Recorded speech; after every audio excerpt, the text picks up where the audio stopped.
study closeout, and submission. So now we're down to the final stage of our clinical trial. We're going to lock our database. And so as the study nears the end, we've gotten our last patient, last visit completed. And the next milestone is going to be our database lock. So what this means is that all of our data is going to be locked and it can't be changed. So then once we do this, this data is going to represent the data set that we'll use to analyze the success of our trial by our own biostatisticians and by those at the regulatory authorities such as the FDA. So we're going to create a data set, we're going to analyze it, and then we're going to submit that along with our clinical study report and hopefully get our product approved by the regulatory authority. Our learning objectives will be to discuss the study closeout process, discuss database lock and unlock procedures, and to define the clinical study report, or the CSR, and its content. This flowchart explains the study closeout process at a fairly high level. So we start by our query management, which we've been engaging in throughout the trial. We're going to review data, we're going to send out queries, we're going to resolve those queries, and that's the process that we use in order to clean the data. So once we get through that piece of it, we're going to complete our serious adverse event reconciliation that's going to occur along with our safety team. So any reconciliation that needs to be done, we're going to do it at that point. We're going to do our coding management using the coding dictionaries that we learned about in one of the earlier lectures. And then we're going to continue to engage in some query management because there'll be some discrepancies that will need to be clarified as we move along through that process. So then we're going to do our resolution update of our database. We're going to do our final database quality control checks. And then once we complete that, the final step will be to engage in the database lock. For our final data cleaning, we need to make sure that all data generated must be present. We don't want to have anything missing. We have to have all of our CRF pages. We want to receive all of those. We don't want to have any that are missing or unaccounted for. This would include paper CRFs, but certainly on the EDC side, we want to make sure that every data field has been entered or has been otherwise accounted for if there is going to be some missing data. Also, all adverse events and ConMed medications need to be coded using the coding dictionaries, and we need to complete that process. All of our discrepancies need to be closed before we can lock our database. We need to close all outstanding queries and discrepancies. They need to be resolved and closed. Some of these are going to involve the site. Some of them are going to be closed without involving the site. So usually during this time, our data management staff is working some extra hours to complete this task and get all of those closed before the milestone that we're searching for. Also, our CRAs, our monitors, are going to be heavily involved in contacting sites and tracking down DCFs, trying to track down, get them to resolve certain queries that are still outstanding. So there's a lot of activity that goes on during that process.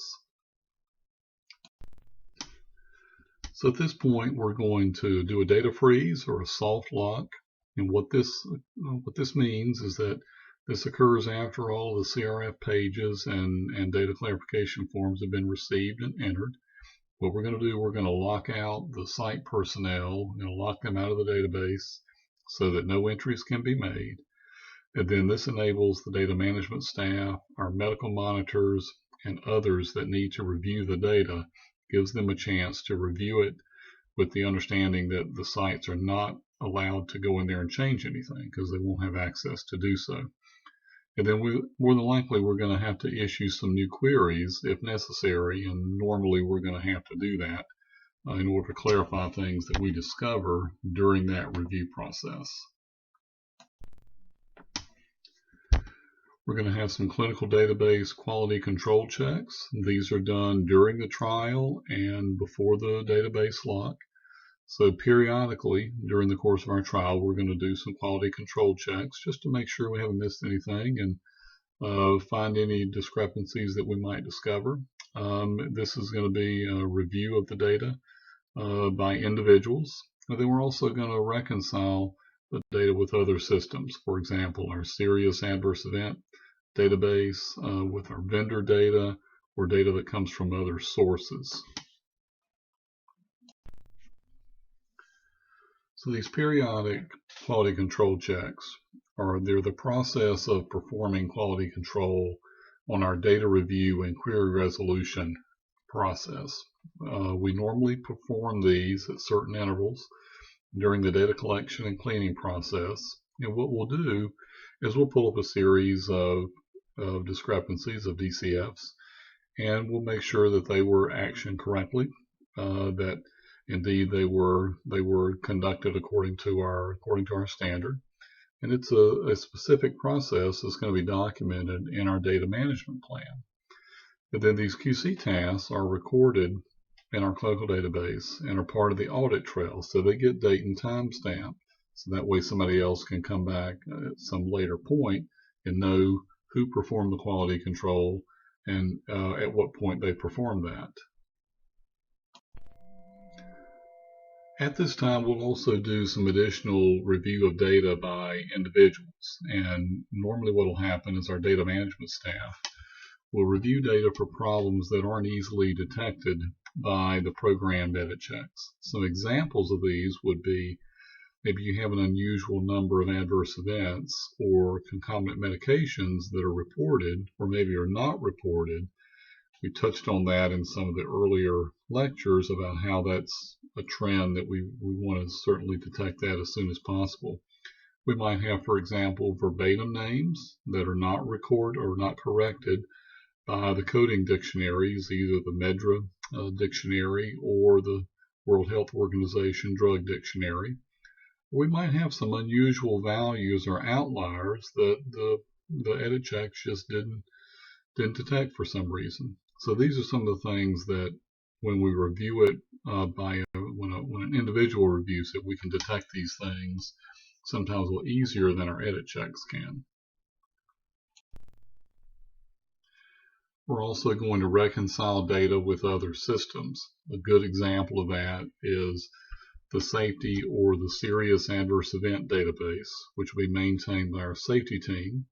The adverse events need to be reconciled with this safety database to make sure we didn't miss any serious adverse events. This also ensures that all of the serious adverse events are appropriately collected and reported. So a couple things that we're looking for when we do this, we want to make sure that the serious adverse events reported in the clinical database, but they may not be in the safety database and vice versa. So we want to reconcile those, and this is probably going to require some querying of sites in order to complete that reconciliation. We may have discrepant data, such as onset dates or action taken with study drug that differs between the two. We may need some further clarification on those. We may have data appearing in one but not the other. For example, the safety database was updated but no corresponding entry was made to the clinical database. So those would be some examples of what we need to do to reconcile data between those two systems. Some of the final steps that we need to do before database lock, we have to make sure that all data is marked as source data verified. That means that someone has verified that the data matches what's in the source documentation. The principal investigator must sign the CRF casebook. That's the entire collection of CRF pages for an individual patient or subject. And then we have to make sure that electronic signatures are 21 CFR Part 11 compliant. So once we do those things, these are some of the final steps that we need to do. When we're doing these final steps, it's a good idea to use a checklist. Using a checklist helps us ensure that what we're doing conforms to our standard operating procedure standards. We can alter to fit study-specific requirements if we need to make alterations to our checklist. Checklist will indicate what required action is done by a specific person, and it's going to require some type of sign-off. So we've got to ensure that everything was done correctly, and someone's going to sign off on that. And then our checklist becomes part of our audit trail. So that way someone coming back later can see that these steps were indeed completed. This table shows an example of some checklist tasks that we would complete for a database lock. If you look in the first column, these steps would be associated with a paper CRF trial, and then the steps on the second column would be for an electronic data capture trial. As you can see, many of the steps are very similar. We're going to receive all the CRFs, all the data. We're going to have them source data verified. The principal investigator is going to sign the case book. A couple of items that are a little bit different. Once we get down to the database QC audit is complete for our paper trial. That would be a step that we do specifically for the paper trial. And if you look in the second column, once we've resolved all of our queries, we're going to set the site permissions for the clinical sites. We're going to set those to read only. So they would be able to read the data, but they can't change anything. Obviously, for the paper study, we don't need to do that because they don't have access to our clinical database. And then finally, down at the bottom, after we've set all of our permissions to read only and we've locked all the files and we're ready to submit the data set for review, we're going to complete some PDF files for an EDC study that contains all the CRF data, and we're going to send that back to the site so they have access, so they can see the patient data for their patients and know which ones, if it's a blinded study, they would know which treatment arms they happen to participate in, and then that way they would have all of that. Obviously for the paper trial, they already have the original CRFs, or at least they have one of the pages for the original CRFs, so they've already got that. So as part of our process, we're going to have several people sign off that all the steps were completed. So before we lock the database, these individuals are going to sign indicating that everything can be locked. So we have the data manager. The data manager is going to ensure that the data is accurate and complete. We have the clinical project manager is going to verify that all of the site activities were complete. Our medical monitor is going to sign off and indicate that the data is medically accurate, that it's gone under complete medical review, and there are no inaccuracies in that data. And then our biostatistician is going to verify that the data is ready for evaluation and analysis. So more specifically on this process, these are the steps that would occur. The data manager is going to ask that the database be locked. This is normally going to be done through the company's IT department, but it may also involve an outside vendor. In many cases, a lot of the clinical databases that we use are actually housed on servers that the vendor has that we have access to. So we may need to involve them in locking that data. So once it's locked, no data can be changed, and then the sign process for locking the database is placed in the trial master file. And that's going to be delivered, in the case of the CRO, it's going to be delivered to the client or the sponsor of the clinical trial. And then all user access is going to be turned off. That includes user access for not only for the site, but also for the sponsor or the CRO. So once we've locked our database, we have a couple of steps to complete. We want to complete the study files, and we want to make sure that we ensure the study files are audit ready. So someone can come in a sponsor or a regulatory authority and audit those documents, and they'll be accurate. We want to ensure that the checklists are complete and signed off on. We want to make sure they're stored in the trial master file. And we want to update any last minute changes to our data management plan because things may have occurred during the course of our trial that changed some things. We want to make sure that's adequately documented. And then we want to store all validation documents in the trial master file. A couple of other steps that we want to do. We want to conduct a trends analysis for troublesome issues and report to the project team and company leadership. The way we would do this is we would do a trending report and see if it detects anything that might be unusual. We want to examine and assess all the edit checks, particularly those that either failed to fire or perhaps they fired incorrectly. Maybe there was some problem with them. Maybe there was a programming issue that caused them to not fire or to fire incorrectly. So we want to assess all those, and then we want to report those findings back to our project leaders so that if there are things that we need to fix for our next trial, we can get those fixed. We want to complete some study metrics assessments. So a couple of things that we want to do here. We want to figure out what the total number of discrepancies were. This would be the total edit checks that fired by each specific type, and we talked about those types earlier. We probably want to know what were our top 10 discrepancies. What were the top 10 edit checks that fired? Did they fire across multiple sites? Did we have more checks that fired versus on one site versus others? What was the average time that it took to answer and resolve a data clarification form? And then we also want to know what was the time from the last DCF that we received until our database lock.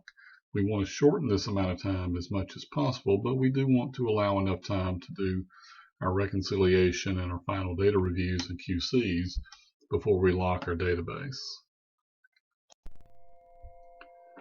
And then finally, we want to provide our CRF data back to the sites. So we're going to send the unblinded CRF data back to the sites, and we're going to ask the sites to confirm that they not only received it, but also that the data is readable. So they'll sign a statement and send that back to us, indicating that they've been able to do that. We're also going to have the sites are going to be required to maintain the study files for 2 years after the last new drug application submittal, which is per ICH E6 section 4. Other countries may have other further requirements related to that. So sites are going to have to maintain those records, going to have to keep up with them for at least 2 years after the last new drug application has been submitted. And by the way, that could be years into the future after they've completed the trial. So they're going to be hanging on to these records for quite some time. There will be occasions after we've conducted our database lock that we need to unlock data for a variety of reasons. A couple things to remember about it. Unlocks occur when the data needs to be altered. The database lock steps have to be repeated after an unlock. So all the things that we did in order to lock it the first time, we have to complete those if we have to unlock it. And we want to be sure that unlocking is a rare occurrence. We don't want to do that if we can avoid it. One reason is that unlocking the database can cause regulatory questions. So if we've indicated to the FDA that we had to unlock our database a couple of times, they may feel a little apprehensive. They may want to question our data in a little stronger because they know we've had to make some changes to it. And then data that's not a primary or secondary endpoint can be listed as errata in the clinical study report. So if it changes and it's not one of these primary or secondary endpoints, then we can just list that we can list that in our clinical study report without having to unlock our database. A couple of other issues related to database unlock. Unlocks require senior or executive level management approval, so we can't unlock it without somebody approving that process. This approval discourages initiating the unlock process because we don't want to have to reveal to executive level management that we need to unlock our database for some reason. As I said before, unlocks also draw the attention to potential quality and process issues. These can cause alarm with the regulatory authorities that are going to be reviewing that data. Then unlocks should be documented with management sign-off, and the reasons for the unlock should be clearly stated. We have a few quality assurance steps that are associated with database lock. For example, auditing study files after the database lock is a quality assurance task. The results of this audit should be shared with the study team, and then the results are not stored in the trial master file because they're for local use only. So we wouldn't reveal that to, if we're a CRO, we wouldn't reveal it to the sponsor, but we would keep it for our own local use. Maybe we might identify things that we could do better as a result of that quality assurance task. So finally, we come to our clinical study report. Our clinical study report is an integrated full report of a clinical study involving patients. So it's going to contain the clinical and statistical descriptions, presentations, and analysis, and incorporates tables and figures into the report. So all of the data that we've been collecting through the course of our trial, we're going to present this through this clinical study report, and it's going to be one of the submission items that we're going to submit to regulatory authorities for our marketing approval. Some of the components that are going to make up our clinical study report is going to contain the study protocol and any amendments to that protocol that we've made along the way. We're going to also present sample case report forms so that someone that reviews that will know what data we were collecting. We're going to have information on the investigative product. A lot of this information is going to come from the investigator's brochure. We're also going to include statistical documentation. So we're going to explain the statistical methods that we used in order to determine that our product is safe and effective. We're also going to include any publications that are associated with the product. Once we get to this stage, we more than likely have published some information about our product, and so we're going to include that. And then we're going to include some patient data listings as well. Our clinical study report is written mostly by the medical writing staff, although there's significant input from project members. That would include our medical monitors, biostatisticians, clinical study managers, and even the data management staff. The principal document discussing the clinical trial contains all significant elements and data about the trial, its conduct, and its results. So everything that's associated with that trial, all the information is going to be contained in our clinical study report. So as you might imagine, it's going to be a fairly lengthy series of information. So our clinical study report should be complete, should contain all the information, should be unambiguous, should not contain any ambiguous data. It should be well organized, and it should be easy to review. Obviously, we want to present this to regulatory authorities so that they can very quickly get to the information that they need in order to approve our product. So the easier it is for them to review that, the better off it is for us. So our clinical study report should provide a clear explanation of how the critical design features of the study were chosen and enough information on the plan, methods, and conduct of the study so that there's no ambiguity in how the study was carried out. So someone should be able to read that and very quickly recreate that study if they needed to do so. So the report with its indices should also provide enough individual patient data, including demographic and baseline data, and details of the analytical methods to allow replication of the critical analyses when authorities wish to do so. So there should be enough information there. If they wanted to recreate that entire study, they should be able to do that simply from our clinical study report. So all analyses, tables, and figures, whether they're in text or as part of a table, should provide clear indication, which would be the patient ID from the case report form, of the set of patients from which they were generated. In addition to the patient data, the clinical study report should include the most detailed descriptions of adverse events, laboratory abnormalities, demographics of the patients, and then any subgroups of patients that were included in our study. And then finally, as is the case with every single other element of our clinical trial and the conduct of our trial, there are specific guidelines for the clinical study report. So ICH E3 is the structure and content of clinical study reports.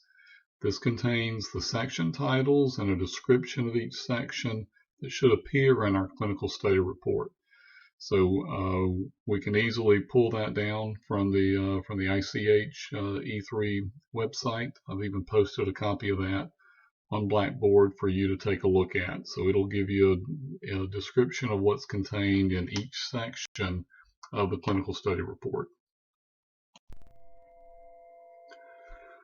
So this flow chart comes from the ICH E3 guideline that I just mentioned, the structure and content of clinical study reports. And as you can see, what it shows you is the disposition of patients. So if you look at the top in the center, that first box indicates that the total number of patients in our trial were 1,724. And these were patients receiving the double-blind medication. And then as that gets distributed throughout our flow chart, you can see where it's broken down a little further into regimen A, B, C, D, and F. If there were that many regimens, in some cases there might be, in many cases there probably be fewer than that. But if you take a look at that first column there, so regimen A, the N is equal to 340. So that would identify that 340 patients were randomized into that regimen A, out of which 261 completed the study and 59 were withdrawn for some reason. So if we look down below there, we can see that in a little more detail, 20 of them were withdrawn due to an adverse event. 6 were withdrawn because of failure to return. So that's broken down in a little more detail. So this would be an example of how we might break our data down for a clinical study report. Then finally there at the bottom, we've indicated that out of the 1,724 patients that were randomized, 1,361 patients actually completed the study. So in other words, they came in for all of the study visits and then they were properly closed out. This is another example of a flowchart that comes from the structure and content of clinical study reports document. This shows a little different information. It's broken out a little differently. If you look there at the top, we started out with 2,670 patients that were screened, and then out of those we had 1,732 that were randomized. So we had 938 that were screen failures, and so we would indicate there in the box there to the right what the reasons were for screen failures. Maybe they didn't complete the inclusion-exclusion criteria. They might not have passed, or could be a number of reasons. And so the other information is broken down a little differently from the previous structure, but basically it provides the same information that you saw on the previous slide. And now we finally concluded all of our steps, and our database is now locked. So during the course of our trial, we started out with our protocol. We went all the way through our study startup process of building our CRFs, building our clinical database, sending that out to the sites. We've reviewed data. We have completed all of our discrepancies. We've resolved all of them. We've cleaned everything. We reconciled all of our various data with other databases, such as the safety database. And now everything is locked and we're ready to perform our analysis. So now we come to the final stage of our course. I've posted an article for you on Blackboard called Data Management in Clinical Research and Overview. This is a very detailed overview of many of the functions that we've talked about during the course of this class. So I think it gives a pretty fundamental view of what occurs during the data management activities during the course of a clinical trial. So I want you to take a look at that. I want you to read that, and I think that'll be a document that you may refer to in the future as you progress throughout your career in our industry. Anytime somebody asks me, what is data management? I give them this article. It's a very good article for them to read and to kind of get a pretty good idea of what goes on in the data management function for a clinical trial. Then finally, I want you to complete your final exam on Blackboard. It will be very similar to your midterm exam. There will be 50 multiple choice questions. You can use your book. You can use any other materials. You'll have several opportunities to get at least 80%, which I don't think any of you will have any difficulty at all reaching that milestone. So go ahead, I'd like for you to go ahead and get that completed, and then we'll wrap everything up.